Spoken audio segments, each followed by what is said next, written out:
Hey there, welcome to Takeaway with Sam Oches, a podcast from Nation's Restaurant News.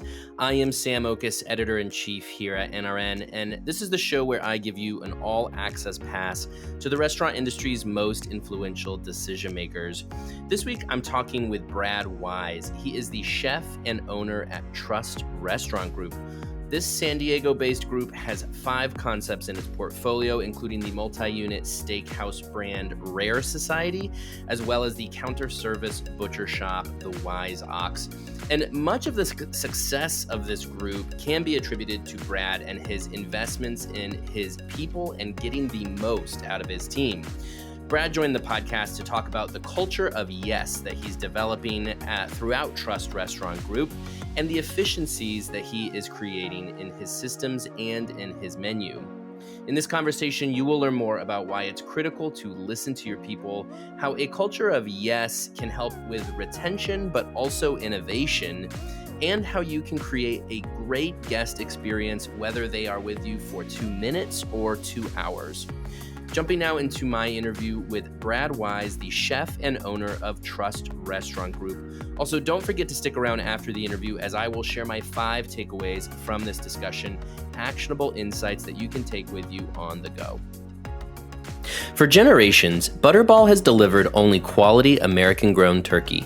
They provide products that please patrons while delivering versatility to operators in all segments.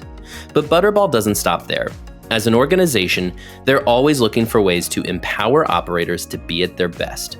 From recipes that inspire culinary creativity to insights and trends that can help drive business decisions, it's all at butterballfoodservice.com.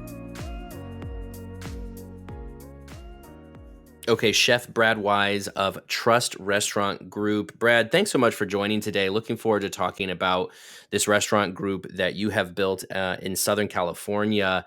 Brad, tell me really quick the story of Trust Restaurant Group. How did this group come to be, and a little bit more about the concepts in the group? Yeah, thanks for having me on, Sam. Trust Restaurant Group started I was a young guy and working for a very well off company, and at a point you get to an age where I was fortunate enough to be able to listen to people when they wanted to talk at a young age. And point is they trained me very well, and I was moving up the ladder pretty fast at a company that was again big, successful, local to San Diego, and it was a hotel and a hospitality company. And one day I realized, 27 years old, you're a corporate executive chef at the time, and it was I pictured myself like how happy am I going to be in 5 years doing the same thing? Yes, we're Yep. acquiring more hotels, we're doing all these things, more restaurants, and I'm like, but it's just not going to fulfill me, or I'm not waking up happy every morning. So that's when the birth of trust started. Of all right, let me take this out on my own, see if I can do things. I was fortunate enough to be on the development side of restaurants, be on the training, the culinary, the idea behind it, why you put server stations in these locations, all of these type of things that I got to be able to learn and work through at a young age. And I'm like, oh, I can just try to do this at myself for my own restaurant, but just at a way smaller scale, and Mm-hmm. more neighborhood focus. At the time when I was doing those, that was kind of like when Top Chef blew up. You had Mm. Michael Voltaggio and those guys in LA like really starting out, and it was a perfect time for me to see the transition of the way the restaurants kind of morphed over time. Of fine dining doesn't always have to be fine dining. There can be a really good casual restaurant that serves equal food. And that's kind of when I really once I realized that, and once, people started talking about that, that's when I kind of really fell in love with the idea of trying to do my own restaurant. And again, Mm-hmm. that's when trust started, of when that transition happened to ultra fine dining to, I think David Chang at the time was winning, James Beard Best Chef for Mamafuku or Samba. I don't remember which one it was in New York, and it was like, okay, the dynamics of restaurants are changing. Maybe this is the time to do the same for myself. Yeah, what's amazing too, I mean, you mentioned Top Chef, David Chang. that generation of chefs, call it 20 years ago, changed the nature of the chef, the role of the chef, and the influence a chef could have. And it seems like what really happened, you use that word neighborhood, seemed Mhm. like chefs went from this white tablecloth, we provide you with a $200 experience for the corporate dinner, to we're bringing really high quality culinary experiences to the masses. Was that your goal? Were you really wanting to get to your food to anybody who wanted to experience it? Yeah, I think that's it, in a nutshell. But also, to add to that, is we were going to these cities and dining around and seeing the movement, and we kind of sat back and we're like, where do we go in Southern California, in San Diego for that matter? And that's what I would think pushed it, a little bit further of, hey, let's do something that hasn't been done in this city before. And obviously I didn't cookie cutter to people we're talking about because it's completely different cuisine, but I just liked what they were doing so much that it felt more of our style and the neighborhood feel. So yes, it's when people jumped on board and when realized, like, hey, I don't have to wear, pants and a button up shirt to go eat a, let's call it, a little bit more expensive meal and have amazing service, amazing wine program, and food that can talk to you in a different way and not have that stuffy setting. So yeah, that was, we wanted to bring the masses to, from approachable restaurants, and then not only that, the financial side of it too, right? You have less people in those concepts, you have more less people in those concepts, less overhead. You can give people a better price for the same quality of food, well, Hmm. as best of my ability, the same quality of food. But people just want a different experience. They don't, we had some a little bit more casual places, and we realized that, about a year ago, or no, 6 months ago, that the casual places in Southern California, people aren't gravitating towards it like they used to be. We have Mm. QSRs, which are a butcher shop, and then we try to create these experiences that people are still willing to pay for, as long as we do our jobs of putting time and effort into training, making sure that the value of them walking through the doors, or when they walk out of doors, they don't feel cheated. And that's, again, kind of like one of our core goals, or core values, is we value is a lot to when people are spending their money, especially coming out of something like a pandemic. Yeah. Yeah. I mean, it seems like you keep sort of talking about this idea. It seems like hospitality clearly is very key to the offering you're providing your Yeah. guests, and your people are going to create that hospitality. So I know that your team is so important, and I know that something you're focusing on is really helping to provide careers to your staff, which of course in the restaurant industry so often seen as this bottom rung of the ladder, not a career. I'm going to work there to help pay the bills while I'm working my way through college or whatever it might be. But genuinely, there is a movement now to show that restaurants are opportunities for careers. I think you're doing that too. Tell me about that. How are you trying to show that Trust Restaurant Group, or the broader industry beyond, can be a place for employees to build a career? Yeah, the we always tell people, when we start out training, no matter what job it is, if you're, as you mentioned, if this is a, hey, I'm going to just go to the restaurant and work to, to pay my bills, or I got to kill some time, or whatever it is, do it with integrity, do it with accountability. So Hmm. that's a starter usually. Which a good thing is once that happens and you see those people that are like, hey, I might not need to go to college because I can make a great living and do something I love. They found a love for the industry. So we have some of those people, and we just tell them, hey, do it with integrity, do everything you can, and then sometimes they stay. But more directly to your question is, this I tell people a couple ways, and again, this is explaining from the front and the back of the house, because now I'm in a unique position that once I develop this, and you get to a point where, like, okay, you are a back of the house guy, you're a back of the house chef, and, or excuse me, you're a chef, a back of the house guy. You have to be in the front of house. What value can I add to the front of house employees to make them want to stay, or make a career out of this and do these things. So I've been in a unique position of, I don't know their craft. Yes, I know what I like and I know what I don't like about service pieces and a staff and a restaurant, like as a whole, meaning mine in particular. But I don't have, you know, oh, we need to put this piece of silverware there. I don't. I have a team that does that. So, point is I embrace the people that have the same passion for the front of the house as I do for the back of the house, to make their Mm, lives easier and give them the accountability, or give them the freedom or carte blanche onto onto an approachable workforce or approachable restaurant. So if they bring something to us, it's my answer is 99.9% of the time yes. If I want to do another service piece, I want to do this. And again, I know I'm going a long-winded way to answer your question, but I promise I'm going to get to the point. that's Um, good. Yeah. I'm going to bring something. This is what I want to do. The answer is always yes with me. I've worked for a lot of no people. No, that's not the way you normally do it. No, that's not it. And you don't get anywhere by doing that. You're just crushing their dreams. You're not letting them have their own, their own personality. You don't let them do a lot of things. So once I started converting this company to, or more of a yes company of, yes, I'm going to let you try this, but we're going to look at it from every which way, economically, systems, and does it make sense for the overall brand or restaurant, or are you doing this just because you want to do it?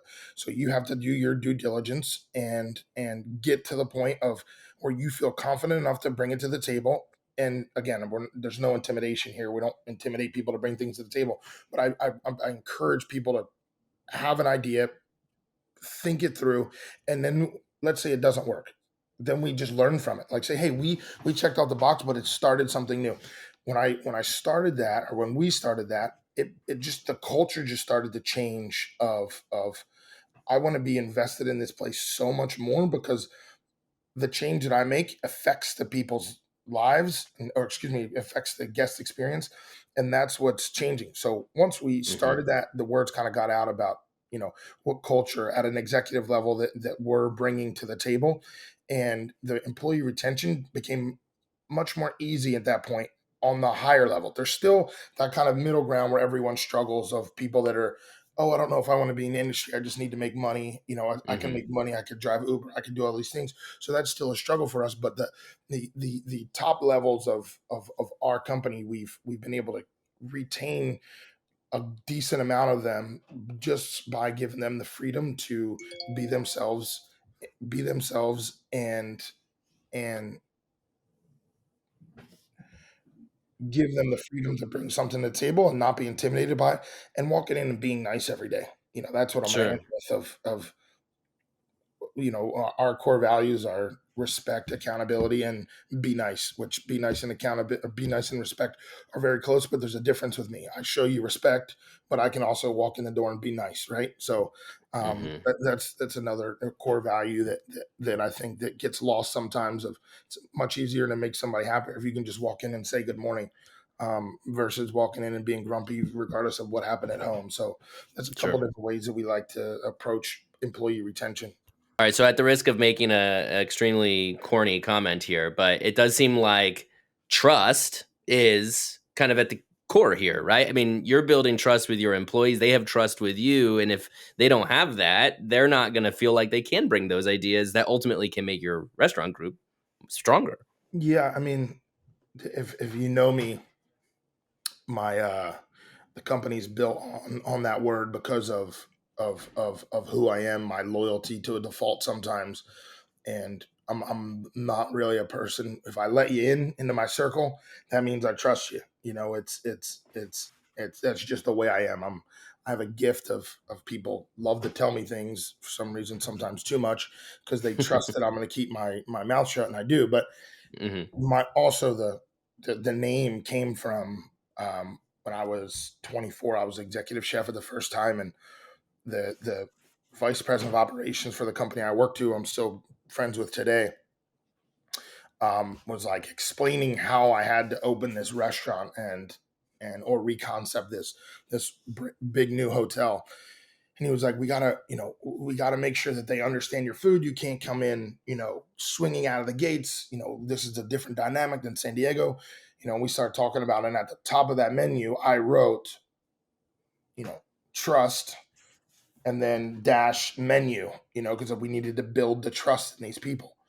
Mm. So fast forward 5.5 years, when I'm looking for my own restaurant and I couldn't find the first name, I'm like flipping through old menus while I'm writing the menu. We had like 5 horrible names on the table, Mm. and we didn't like them all.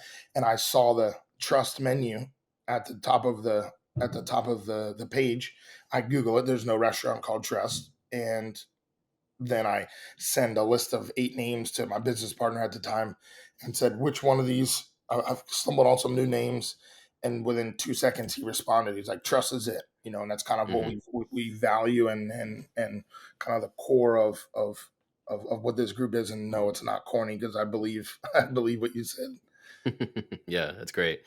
So you mentioned, I mean, obviously having this sort of yes mentality with your employees, but you also mentioned adjusting your business according to what consumers in Southern California were interested in. So it seems like there's a yes component that you have to give to your guests too. You obviously want to create experience that they're looking for. I am curious how you respond to guests and what they're looking for. And again, not to reference the pandemic again, but so much of the expectations of food service have changed because of COVID. They want it more convenient. They want, easy access, digital tools, all of these things. And I do feel like that's more affected full service brands than quick service, because suddenly full service brands are expected to do delivery. They're expected to, have high quality packaging. They're expected to be faster. So tell me about the consumer experience of your brands. How has that changed at all? How do you listen to what consumers want and then be responsive to that? The we've been fortunate enough to, we had to do all the takeout stuff. I mean, that was it. The consumer change was, I think it's kind of faded at this point, to an extent of, Hmm. when we came out of the pandemic, you could run really long ticket times, and because you had no staff, right, and people were being safe, and you had less bodies. The kitchen was so much further away from the diners now, because they were in the little parklets out front, right? Right. So you had those kind of, those, let's just call it OKs, or those things that you could do because you were just coming out of the pandemic. That started to fade away a little bit now. People are starting to revert back to, hey, if I'm paying, I want it now. And sure, we have to kind of bend to what they want. We need to go back to the way, of some of the rules and regulations that we needed to follow beforehand. But it's just, we have to do it a little bit better now. Technology for me personally, yeah, some things were added in the back of the house, but honestly, we've took the statue, or the stance of, we're gonna just, again, I'm gonna hit it one more time, but we're gonna take the stance of, we're gonna create an experience to make sure people want to come back, and they feel valued. I Hmm. wasn't per se too much affected by the technology, because I stood fast on, the QR codes. As soon as I thought the time was up, we removed those things, because Got it. it's not, people wanted to go at the time to go back to normalcy. So we're like, let's try to get back to normalcy as fast as we can. So when they come in here, they come in for this 2 hours, they forget about all that madness that's going on outside of the restaurant, and we've got them for that hour and a half, 2 hours, whatever it is. We've got them. So let's try to get back to a bit of normalcy as much as we could, and we took that direction, and it actually worked very positive for us when we started it. We took away. I'll never forget when we took away the QR codes. There was a couple of reviews on Yelp that were like, "Thank the Lord that these people took these things away of the normalcy." So once we saw that, and Hmm. yes, we read every single Yelp review on every company, because it's impactful. I know Yelpers are bloggers, but they're the ones that are coming out. So once we saw that, we like kind of really drove. We saw a trend at 3 of the 4 restaurants at the time of the word, "Oh, things are getting back to normal," and then we're like, "Okay, this is maybe what people want," and we kind of like drove that home. Yeah. You mentioned, by the way, earlier the Wise Ox, which is your butcher QSR, right? Yeah, the butcher Um, shop. Hmm. do you, it being counter service. Do you do any exploration of innovations there that you can then bring over to Rare Society, for example? I mean, Oh yeah. having a counter service concept, what do you learn in the interplay between those? Oh yeah. I mean, well, one, you have you as a chef, you think you know how to like butcher meat and fabricate things until you own a butcher shop and you have actual butchers and you're like I thought I could break down a pig and I can very well, but not when you see an actual butcher do it. So without a doubt, yes, there's a tremendous amount of learning and cross utilization and cross collateralization that you get from having a butcher shops and restaurants and a steakhouses in particular. So when we to your point is when we are training someone new, we put them for a few shifts with our head butcher David, and now one of our head butchers at another shop Jeff. We put the cook or the chef cook, whoever it is or whoever's going to be fabricating meat. We put them for a week to train with. And sometimes it's more like 3 days, but we try to do a week to cut and learn and make sausage and do all those things that at a butcher shop you have the right setting for. You learn, you know how to cut a steak straight and it's not on a slant. And there's all these different techniques on how you have to do it to make sure that that the person is doing it correctly, but again, it's continued education. So yes, when we create different sausages at the Wise Ox, we apply them in other restaurants. We it's a tremendous amount of cross collateralization and a lot more than you would think the other way. Like we create new Mm, dishes at one of the restaurants and we're like, oh, that would be a delicious sausage. Let's make this as a sausage and sell it. So it goes both ways. And everyone has the Wise Oxes are like our playground because it's not a full service restaurant and we all like going there. Like everyone that has sure. in part in the Wise Ox, they all like going there. And you'll from time to time go in there and see people, some of the chefs just in there standing. I'm like, what are you doing here? Like, I was just coming by to get a sandwich, and then they're just back there chopping it up. So it's Hmm. kind of like our zen, if you will. Hmm. Anything you learn about the customer between the two concepts too? Because I mean, your customer at the Wise Ox, I'm guessing a little bit different than the customer at a Rare Society. Do you learn Yeah, anything about that? yeah. I mean, there's a lot of commonalities between the two because again, we're in the restaurant business, and one thing that was common that we saw in San Diego is that butcher shops a level of it. If you're not used to it, I'm from the East Coast, so butcher shop's a normal thing for us, but not out here. But there's a Yeah. level of intimidation when you walk into a meat counter with all these things, and people don't know what some of the things are. So you go into some of the butcher shops around us that are on the larger scale, and the guys behind the counter can't talk to you the way that a restaurant person can talk to you. They're a little bit more abrasive. They're not rude. They're not meaning to, but they just don't understand that connection that you got to create with each different person. So we took that same mentality of, hey, when people come in, we're gonna make them feel welcome. We're gonna be hospitable and we're gonna be nice. And the good thing about having a restaurant behind the butcher shops is when Sam you go into to eat or you go into a butcher shop, you may not know what a zabuton or a Denver steak is and know how to cut it, Hmm. but that's our favorite butcher's cut. You can actually have chefs and cooks talk to you about this is how you cut it. These are the temperatures that you should be going, or this is the way that we like to do it. So yes, it's different, but we try to keep it the same as well. So Hmm. people know that we're being nice and they feel good coming in there and it is significantly different, yes, because you have less time to make an impression, right? You're only doing a Hmm. 2 to 3 minute transaction with someone at the Wise Ox versus a 2 hour transaction. So you have a lot less time to make that connection. So we just make sure that people are talking, hitting the right talking points, engaging them as well. You can always read somebody. If you like, hey, if you know they're having a bad day and they just kind of get in here because they're getting yelled at because they're late, then let's get them in and out. Don't try to ask how their day is. Don't do all those things. Just read people. So we try to make them, we try to make it go both ways. Yeah, sure. Well, Mhm. okay, so I do know though that you are doing some infrastructure building around waste. You're doing some things around inventory that are helping you to be less wasteful. Tell me about that process. I imagine you have to use some technology for that. Yeah, I mean, we have systems now. So accounting is pretty much the main technology systems we use on how to do inventories faster, smarter, make sure things aren't missed. Hmm. And so that's like the major technology that we use, and it's very technical. So you're absolutely right on that front.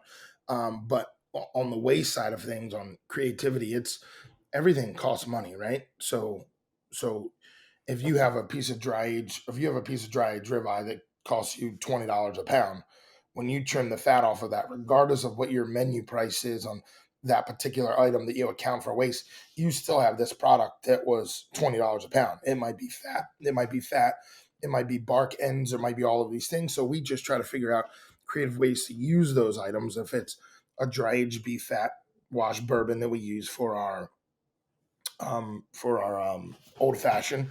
If it's wagyu tallow that we brush on every steak before it goes out versus using a seasoned oil or some fashion or something like that. If it's rendered also wagyu beef fat that we whip into a compound butter that you can spread on one of your steaks. We just try to get creative as can be. Excuse me. We try to get as creative as can be to use everything in the house or everything in the restaurant so we can it's a sense of pride of knowing that you're using absolutely everything, a zero waste mentality of how do you use the scraps of our snap peas, or excuse me, of our English peas to char over, or put over the embers, charred for Jessica or Colin, one of our bar managers, to make into a cocktail. Like, how creative can you get to do those things? And that creates a more fun, it tells a better story, and ultimately it's good. Byproduct is sometimes some of the best product. And and but going back to the technology thing, in our operations, it's mainly inventories, accounting systems, and we do run off of uh, the screens, or kitchen display screens, which Hmm. delivery systems and all that for the Wise Ox makes life substantially easier versus doing it the old ticket way in that concept. So I think it's concept based. Um, Okay. Restaurants, restaurant to restaurant. Some restaurants I could never do Gotcha. the screens because they just don't work how we run our systems. Yeah. Well, and to that end, last question for you, Brad. What do you envision for Trust Restaurant Group going forward as you consider the trends in America today, food trends, consumer trends, as you consider the technology available to you, just where the industry is at? Where do you go from here in terms of brand development and in terms of expansion, and also in terms of investments you're making into your people and your restaurants, your existing restaurants? So the first one is, I think that I think that where I always say the sky's the limit. My wife hates when I say that because I might be into something new tomorrow, but still, and obviously in the same industry. But it's just a matter. We have a certain route that we're taking with this Rare Society brand that is near and dear to my heart, and something that was stumbled on out of a failure, and everyone just seems to love it. And meaning in the group, we all stand behind it very firm. We have an amazing team that runs that brand, in particular. So I definitely foresee us scaling the steakhouse brand to be one of the top, and I think we have the ability to do it. I'm Hmm. humble enough to know um, our level, and when we can say, okay, this is a little bit too much, or when we need to scale up and when we need to add people to the team. It's just a matter of how long it takes to add those people to the team. um, so that's where I see the company going. Obviously, that's on the Rare Society brand. There's I weirdly feel like I have a feeling of going back to the hotel world, Interesting. and that's just something that my wife's Christian. I don't know why you even talk about hotels. How could you even think about doing a hotel? I'm like, hotels have just always been. When I go to a hotel, there's not a better feeling of the thought that people put something on the countertop in a bathroom in a restroom. Like, someone picked that out for a purpose, and those kind Hmm. of details just make that excite me. Um, and yeah, and I could talk about that all day, but we. What was the next one? I'm sorry. Brand development as you expanding the existing brands, also your people and how you're going to invest Yeah. more in your people in the existing restaurants. So brand development goes into normally when I stumble on a concept or I have a concept, it's usually people first. I try to do things of, hey, I have this person, let's try to do something with them. Like, Mm, I have chef so and so that oh, he really likes this or they really like that, or it's this chef is maybe not the most creative chef, but they can run a kitchen and run and do exactly what I say and exactly what the company's core values are and everything the same exact way every single time, and they're absolutely perfect. They're the best manager. They're likable. Okay, maybe they go this way. Maybe they go into this brand or this concept because that's more of that. Not cookie cutter is not the right word, but it's more of that approach in that particular restaurant, and I can hmm build on them, and then I can like, hey, your KPIs or your key points are different than your counterpart or your fellow chef in another brand because they have strengths in this way and they can achieve this faster or they achieve this slower and you're better in this area. So we kind of customize these programs to each individual person and don't have a blanket incentive program. So people, we know that people are going to, hit the ceiling. I don't believe in incentivizing people and not making them achievable. It just doesn't, hmm we have to make them achievable. So they want to show up and work, show up to work and do the things over and over that you're asking them to do. Because again, it's not an easy industry.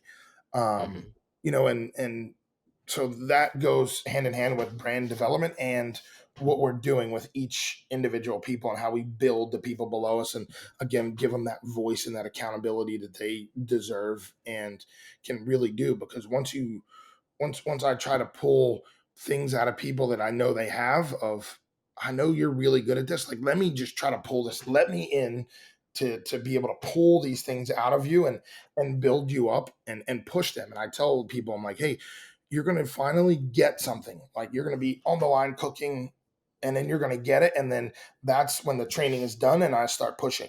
Okay, well, you Yeah. can do all these things. What's next? Let's push, push, push. I have one of my partners that something was on TV the other day, and this goes to this point of what's one word that you can define a person or define your coworker. And he was like, came up to me like 2 days later. He's like, I define you as relentless.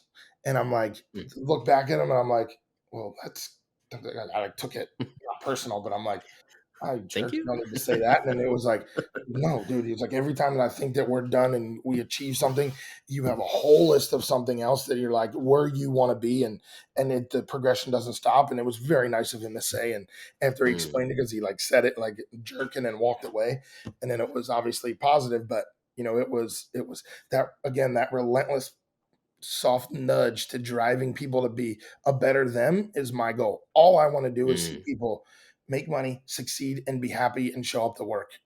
And I get up to work every day because there's nothing better and more gratifying than people showing up to something that we have all created as a collective, and they know, and then that they're being able to provide for their families and all these things off of the hard work that I've started put in or we've started and put in. And that's a really gratifying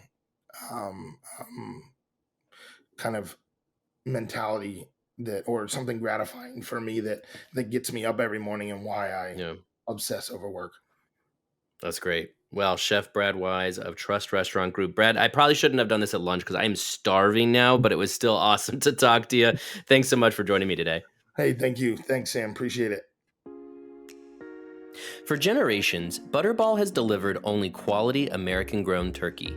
They provide products that please patrons while delivering versatility to operators in all segments. But Butterball doesn't stop there. As an organization, they're always looking for ways to empower operators to be at their best.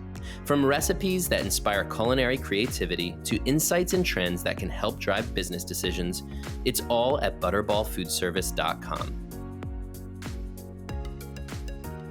That was my interview with Brad Wise, the chef and owner of Trust Restaurant Group. So, what should you learn from this interview? Here are my 5 takeaways. My first takeaway is that your people want to be heard listen to them.